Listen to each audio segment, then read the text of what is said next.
One of the fundamental parts of a grain brain is that we should increase our consumption of fat while we reduce our consumption of carbohydrate because that's good for the brain. And why do I say that? Well, let's look at what the Mayo Clinic has told us.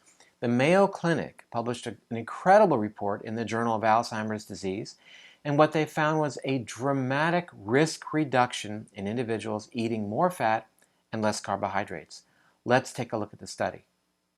So here's a study from the Journal of Alzheimer's Disease looking at close to 1,000 adults who were cognitively intact, average age around 76 years, followed for about 4 years, and they asked these individuals what did they eat. And here's what they found, that those individuals who ate the most carbohydrates had about a 90% increased risk during the study of becoming impaired mentally.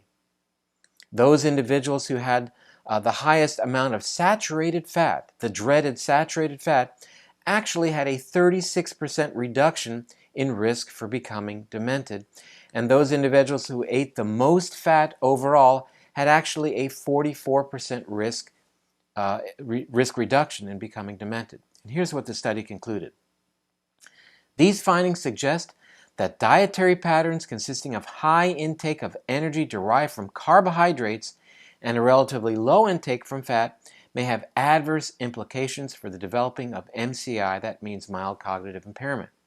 Again, the Mayo Clinic, we would all agree that it's a very well-respected institution, has come out telling us that if we eat more fat and cut back on our carbs, we reduce our risk for becoming demented.